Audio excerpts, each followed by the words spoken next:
Amigos, bienvenidos a un nuevo programa más de La Entrevista con Jesús González. Y en el día de hoy hablaremos sobre los problemas laborales. ¿Quiénes tienen mayor responsabilidad, los jefes o los empleados? ¿Y qué tipo de problemas son estos? Para hablar sobre este tema hemos invitado al doctor Alfredo Arango, quien despejará ciertas dudas que de seguro usted y yo tenemos. Pero no dilatemos más el proceso e iniciemos de inmediato con esta entrevista.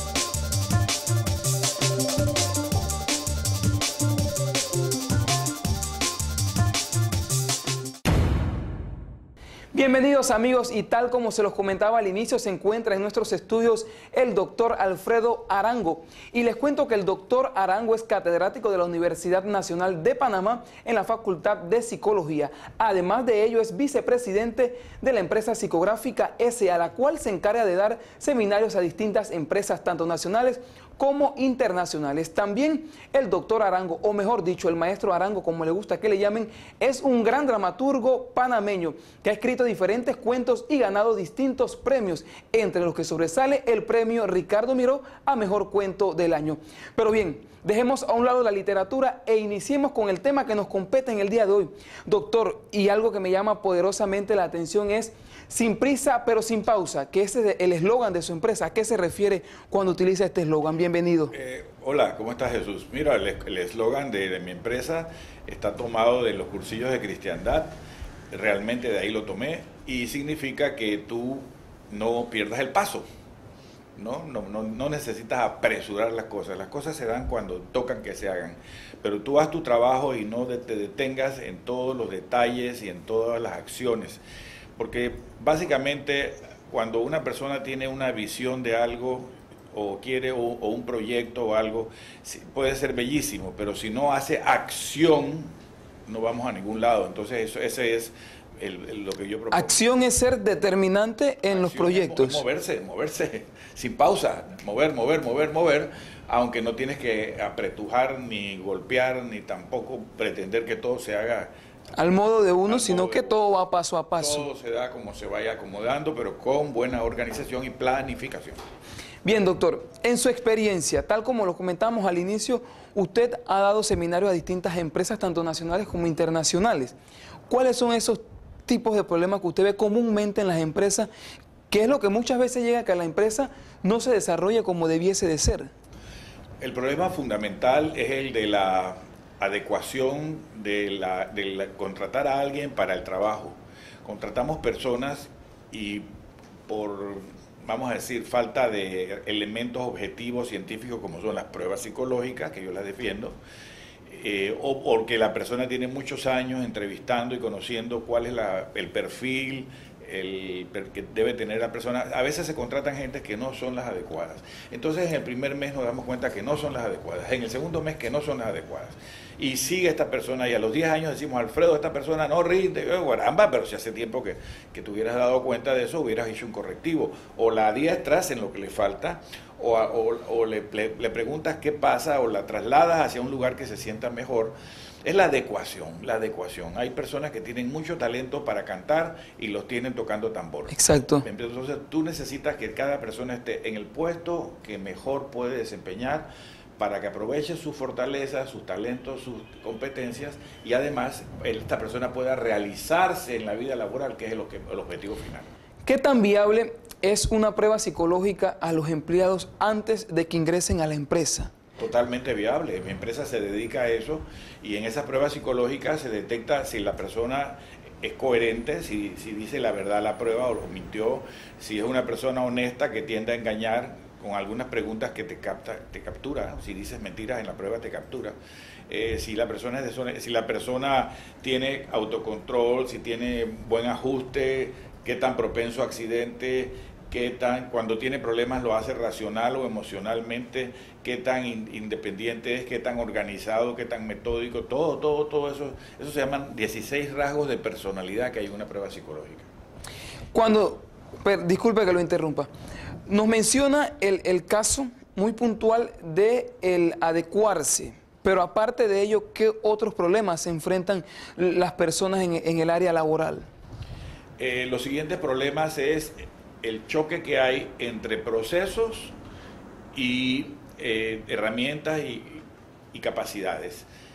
Vamos a decir que si yo voy a poner a mi hijo en una escuelita y voy a una escuelita y me piden 25 requerimientos y todos muy complicados, y voy a otra escuelita tan buena como la primera y me piden 3 procedimientos y lo puedo hacer por internet y puedo pagar por línea y puedo pues me voy a ir a la que sea más fácil. Entonces los procesos tienen una incidencia directa del éxito de las empresas y entonces a veces a los pobres trabajadores los ponen en que estén haciendo todavía sellos y cosas como pasa en el gobierno. Correcto. Son procesos terribles. No se simplifica Entonces, los procesos se simplifican y le dan mayor felicidad a la gente.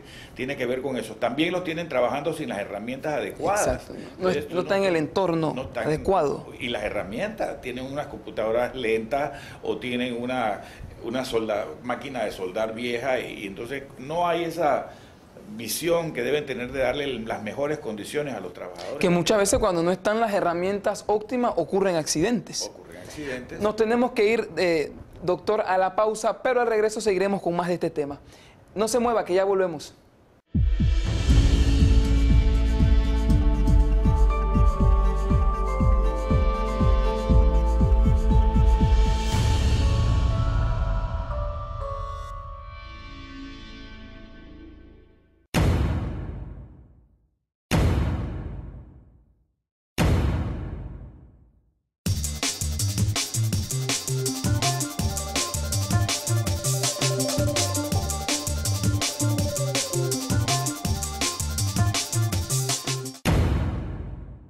Gracias por continuar con nosotros y avanzamos con más de esta entrevista, doctor.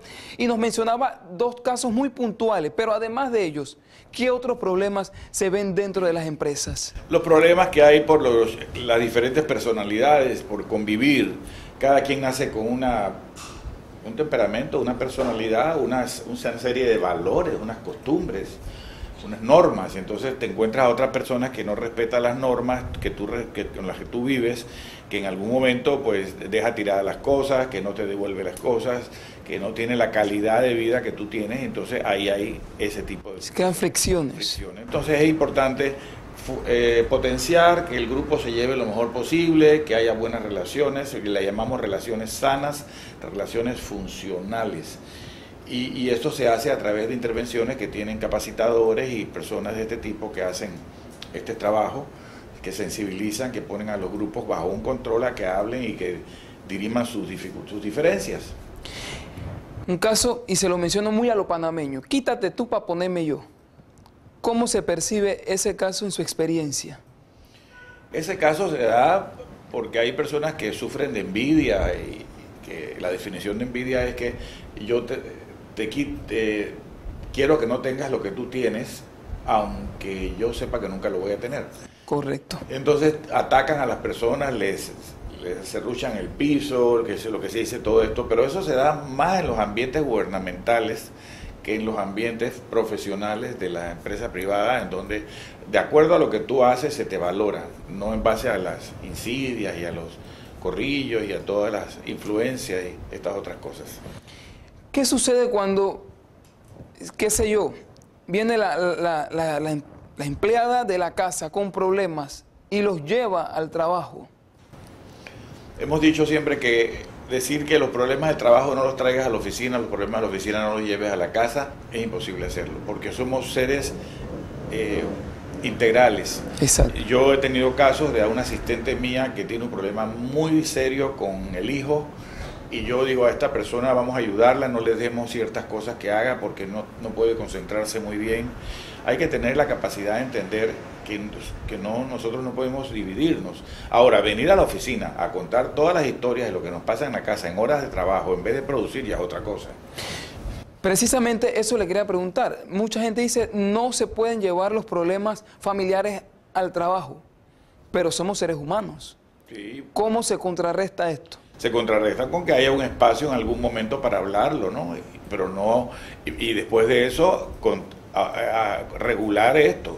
Si tú tienes un hijo enfermo, vienes y tú dices, ay, que tengo mi hijo enfermo, pero te dedicas a producir y a sacar el trabajo. Y en algún momento, permiso, que voy a llamar para ver cómo está mi hijo, a qué voy, clean, está bien, en control, sigo, y sigue trabajando, pero no puedes contaminar el trabajo, dejar que se contamine, porque... No dejarse llevar por los sentimientos, básicamente, y siempre saber de que hay un punto en el que tenemos que detenernos para darle paso a las siguientes labores. Bien, otro tema que me llamaba poderosamente la atención cuando empezamos a investigar sobre este tema es el caso de, por ejemplo, fulanita que tiene una idea, y era lo que hablábamos al inicio del programa, tiene una idea y viene otro y se la quita. Entonces, ¿cómo yo reacciono allí? Si reacciono violentamente porque sé que esa es mi idea, entonces quedo yo como que soy mal compañero de trabajo.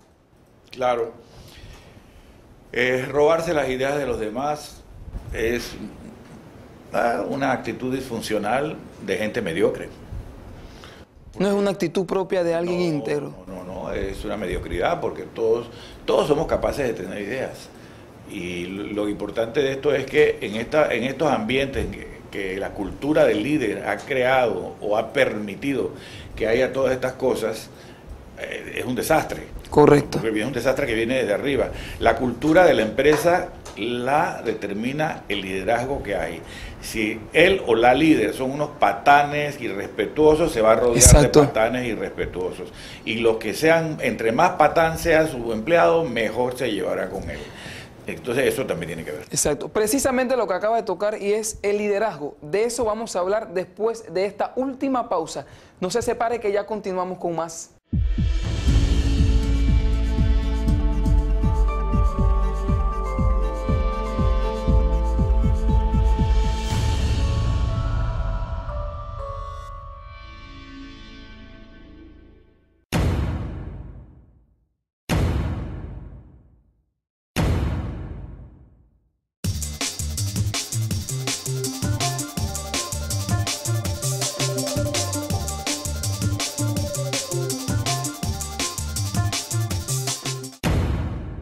Gracias por seguir con nosotros y avanzamos ya prácticamente en la parte final de esta entrevista al doctor Alfredo Arango. Y antes de irnos al cambio, nos mencionaba sobre el liderazgo de la persona que guía el rebaño, como se dice a lo panameño. ¿Cómo debe ser el papel de ese gerente, de ese administrador de la empresa? Bueno, hay muchos tipos de liderazgo. El paternalista, que es el que cree que los empleados son sus hijos y le da demasiadas concesiones y soltura y la disciplina anda por ahí de acuerdo a como el estado de ánimo que él viene. Mis hijos vengan para acá, hoy ando de mal humor, hoy no van a hacer nada, el día que estoy de buen humor hagan lo que les las ganas, etcétera, etcétera. Y no hay equidad. Él puede tratar a unos mejor que otros. Luego Ni equilibrio. Ni equilibrio. Y tenemos muchas empresas que empezaron paternalistas, como otras muchas que hay por ahí enormes, que ya ahora que los hijos han tomado, las han convertido en empresas no paternalistas, que es el otro liderazgo, el liderazgo autoritario, que se da en el ejército, en el que no se permite que nadie opine, que tampoco es el más adecuado. El liderazgo de compartir, ese es el más importante, se llama liderazgo situacional. De acuerdo al grupo de personas que tienes, tú te adecuas, pero siempre escuchando la voz del colaborador, la voz del empleado que te tiene que dar ideas y no perder toda esa sabiduría que tienen esta gente que trabaja contigo, porque el que está al lado fabricando algo es el que más sabe de eso, ¿no? Correcto. Entonces, para aprovechar eso, es un liderazgo en el que escuchas qué es lo que tiene la gente que decir, en el que estás siempre viendo los procesos, cómo los mejoras, y en el que estás siempre recordando que son seres humanos con sus derechos, con sus dolores, sus sufrimientos y sus vidas que ellos tienen que respetar. Y hay un dicho muy sabio que dice que el que escucha no tiene derecho a equivocar, se equivoca menos, correcto. Bien, hemos hablado de los tipos de problemas laborales que pueden existir, pero uno que se encuentra enredado en el diario vivir, ¿cómo se percata de que estoy cayendo en este error? Por el clima de la empresa, el clima, cómo se percibe el ambiente. Hay empresas donde yo llego, Jesús, y se puede cortar con una tijera, pesadísimo. Hay empresas como esta, Pana TV, que tiene orgullo decirte que hay un ambiente muy cordial, muy ligero, en que hay estrés y hay tensiones y todo, como en todos lados, pero que tú sientes que hay una gran armonía.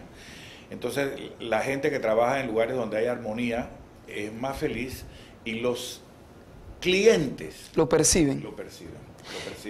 ¿Es la comunicación básica en este proceso? Es la comunicación básica, totalmente, es fundamental. Por eso hay que ver los canales de comunicación, las reuniones constantes, la forma como estamos actualizándonos, aprovechando de unos y otros. El buzón de sugerencias, que es un ejemplo. Si tú pones un buzón de sugerencias y nunca lo abres y nunca lo ves, entonces la gente lo usa para mentarle la madre a los demás, ¿no? Y para poner ahí calumnias y cosas y estupideces, porque tú no estás dándole a ese vehículo de comunicación el valor que tiene. Aparte de la comunicación, ¿qué otro ingrediente usted le añadiría para que hubiese un buen clima laboral? Me parece que todo lo que es la equidad, el derecho de que si yo trabajo tanto, gano tanto, si yo aporto tanto, pues me remuneren tanto, mientras se pueda. Hay empresas que no pueden hacerlo, entonces tú sabes que tienes que vivir de acuerdo a los ingresos. Pero sí, la equidad, el respeto hacia lo que tú aportas, hacia lo que tú sabes, como te dije hace un rato, que te permitan desarrollar tus talentos y lo que estudiaste. Básicamente eso, y que te provean las herramientas que necesitas para hacer un buen trabajo. Tener todo lo que necesita, lo básico para uno ejercer mejor su trabajo. Bien, doctor, ya la parte final, sus últimas palabras. Pienso que el trabajo es nuestro segundo hogar, ¿no? Y yo lo digo en mi libro de Psicología del Trabajo, que nosotros pasamos muchas horas ahí, es nuestra segunda familia. Entonces necesitamos también vivir felices ahí. No podemos llegar a un ambiente todos los días. Yo renuncié como de 3 trabajos en toda mi larga vida y era porque ya no me sentía asfixiado. Entonces tampoco uno puede ir a un lugar que tú odias y que te sientes maltratado y que te sientes presionado, injustamente tratado sobre todo, de acuerdo a lo que tú aportas. Entonces, pues, o te sales o te rindes. Usted ya lo oyó de la voz del protagonista, en este caso el doctor Alfredo Arango, a quien le damos las gracias por haber aceptado nuestra invitación. Aquí lo importante es que usted se sienta cómodo en su lugar de trabajo y siempre tener presente de que nada en la vida es eterno. Nos vemos en una próxima emisión de La Entrevista con Jesús González.